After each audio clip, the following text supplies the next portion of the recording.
Back in 2017, Canadian Prime Minister Justin Trudeau was all smiles when he met with Chinese President Xi Jinping. But since the arrest of Huawei CFO Meng Wanzhou in December of 2018 at a Vancouver airport, at the request of U.S. authorities as part of our extradition treaty with the U.S., things have gone from bad to worse with our Chinese relations. First, the Chinese government asked for her release, but when that didn't happen, they arrested 2 Canadians on some trumped-up charges. They then rapidly changed the appeal of a Canadian currently in jail for drug-related offenses. This appeal went from 13 years to the death penalty. By January 2019, as many as 13 Canadian citizens were being detained in China for various reasons as retaliation for the arrest. And when that didn't work, the Chinese Communist Party stopped buying Canadian canola seed. Canada is just the little piggy caught up in the U.S.-China trade war. Hi, welcome to the Great White North Report. I'm your host, Roman Dasel. China has been putting incredible amounts of pressure on the Canadian government of Prime Minister Justin Trudeau over the arrest of the Huawei CFO last December. In return, Canada has done absolutely nothing to hit back at China. It seems that Canadians just don't like to fight, except for on hockey nights. But anyway, I've come up with 7 ways we can strike back at China. Now, some of these may sound crazy, some of them may sound dangerous, but if we try 1 or 2 of these, let China know that they can't bully us around, it might actually work. They might actually back off. So without any further ado, here is the list of 7 things I've come up with to strike back at China. Number 7. Naturalize our pandas. Now, I know that may sound crazy, but hear me out. We can at least keep the pandas until they start releasing our Canadian citizens that are under arrest in China, and back off a little on the canola trade. As part of China's panda policy, all pandas are owned by China and are rented out for 10 years. It costs $1 million annually per panda, and if one should die because of human error, then the zoo must pay China $500,000. Any panda cubs born to the mating pair must be returned to China after 2 years. Plus, the zoo must pay an additional one-time $400,000 baby tax. There are currently 4 pandas now living at the Calgary Zoo. The pandas arrived in Calgary in May 2018 after a 5-year stay in Toronto. The adults will be at the Calgary Zoo for 5 years, while the cubs will head back to China next fall.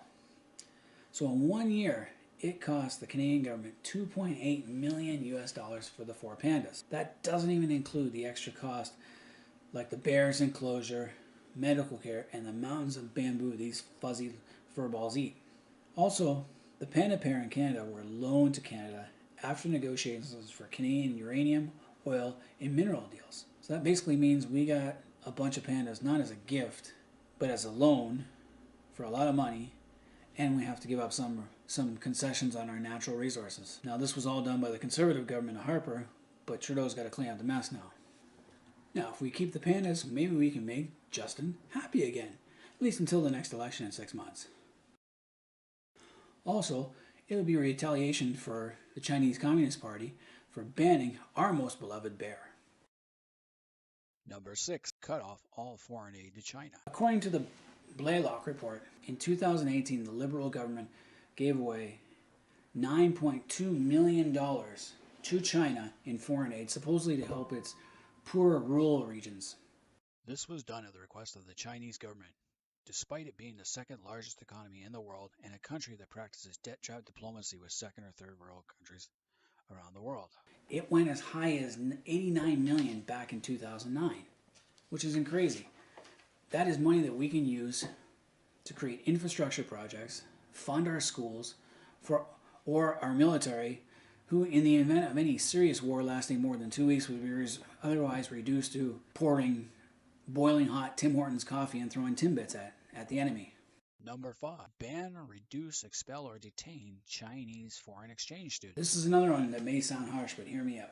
2017, there are around 140,000 mainland Chinese students studying in Canada, which is about 28% of the total number of foreign students studying here in Canada. Now, foreign students pay a much higher tuition than Canadian kids, and it's become a very lucrative business for Canadian secondary schools, colleges, and universities to accept students. The sheer number of students coming in from China squeezes out native-born Canadian kids from university, even some secondary schools, as many universities would rather have the money these foreign students bring. Now, a fair percentage of these kids are the elite kids whose parents belong to the Chinese Communist Party.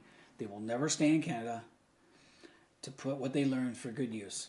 It's a big business in China that have companies set up to help Chinese students get into foreign schools in mainly English-speaking countries. These companies write the entrance exams, have English teachers from the language schools proofread or write them. They also coach the student on the basic interview questions and even hire another Chinese student who is from Canada, the US, or Australia to take the test and even have a fake passport for that student. The majority of the examiners never take the time to really look into the person taking the test. 75 to 85% of these Chinese students do not have the language skills necessary to function in a classroom environment. Now, it's well known that the Chinese Communist Party officials at the embassies keep track of the number of Chinese nationals and students, and they often use them to help soften the public image of China.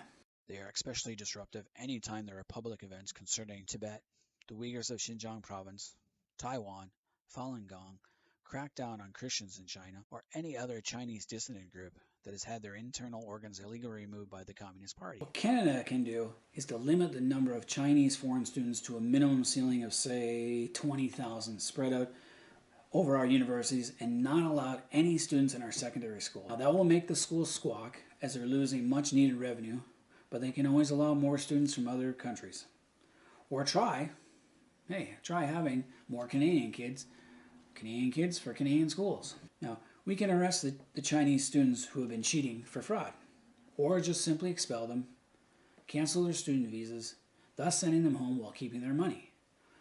Or we can arrest them indefinitely until their Chinese communist parents pressured the central government to release the Canadians abroad. Students who join protests that turn ugly should also be detained for disturbing the peace, only releasing them after our citizens being interrogated in Chinese prisons are also released. The Chinese Communist Party also uses soft power by operating the Confucius Institutes, which again spread the Communist Party's ideas and what it wants people in Canada to think about China. Topics about Tibet, Taiwan, or the Falun Gong are never discussed. The province has banned the Confucius schools. Meanwhile, Edmonton public schools have renewed their deal with the Confucius Institute, probably so the city of Edmonton can get more cheap Connor McDavid jerseys. Number 4.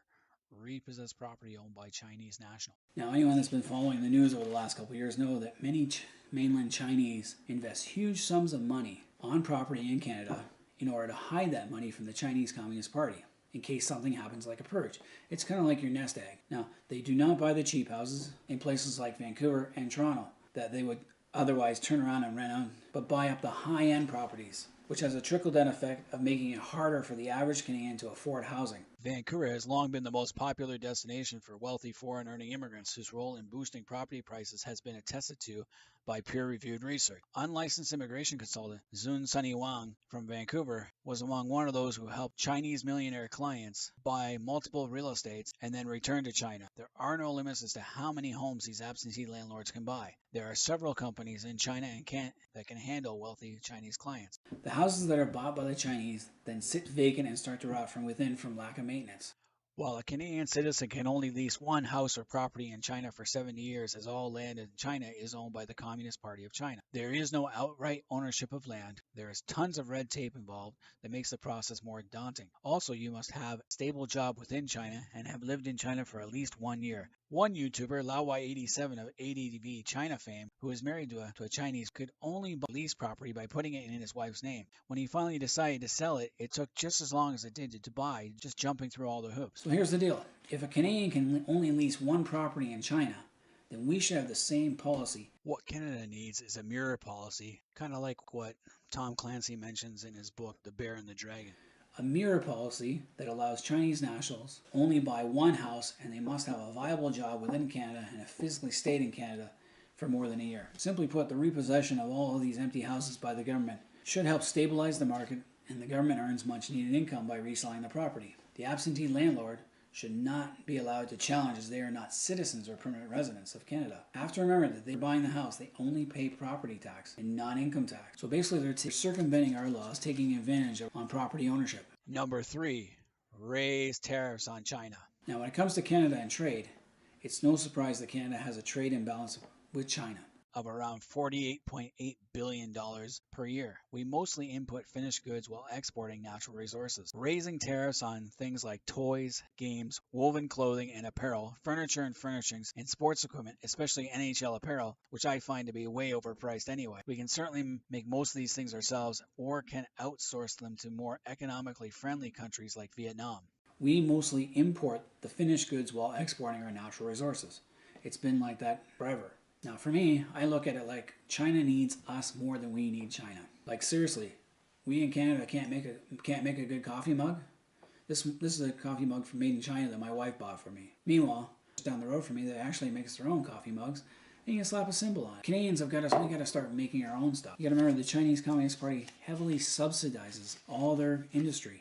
And most of them are actually state-owned or partially state-owned. Everything is run by the Chinese Communist Party. That's what makes it so hard for our Canadian companies to get in and do business. Canadian companies and businessmen seem to think that they're going to hit the jackpot because there's so many people in China they can sell to. Short term, yes, if they can do it cheaply enough, because Chinese are notoriously cheap and will not buy expensive stuff unless it's a branded. And even then, there will be a ton of knockoffs. Now, I know tariffs are not good in the short term. It is more of a long-term strategy to get China to change how it does business. Number 2, ban Huawei. Banning Huawei and other things like WeChat, which is another Chinese tech company, is actually a good idea. There are lots of security concerns. We should most certainly ban Huawei. It can be used as a spy agency of the Chinese Communist Party. How do we know? Because the Communist Party has repeatedly said so. The Chinese Communist Party has repeatedly said that all Chinese companies must collaborate in gathering intelligence. Article 7 of the China's National Intelligence Law says that all organizations and citizens must support, assist with, and collaborate in national intelligence work and guard the national intelligence work secrets. They are private. All Chinese companies, whether they are private or owned by the state, are now part and parcel of the party's massive overseas espionage campaign. They can use their 5G network as an aggressive effort to spy on the rest of the world. They can be used maliciously to modify and steal information, as well as conduct undetected espionage. You have to remember the 2 Chinese characters that make up Huawei's name literally mean to serve China. That's clear enough, is it not? Number 1, recognize Taiwan as an independent country.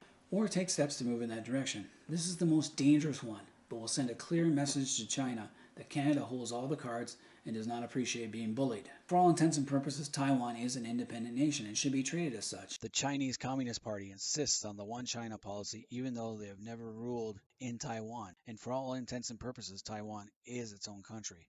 Taiwan has more in common with Canada than mainland China. It would be very interesting to see how the idea of Taiwan rejoining China only when North Korea is peacefully absorbed by South Korea would play out. Help unite Korea under the southern government, and we will help you with Taiwan. A win-win for everyone, is it not?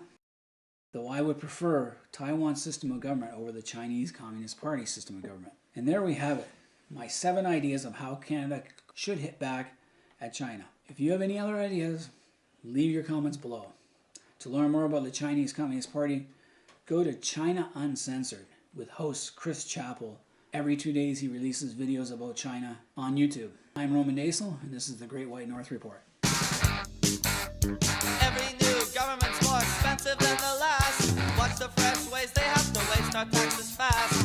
You can try to hang me, I'll make sure the rope gets broke. Proving once again this country's justice is a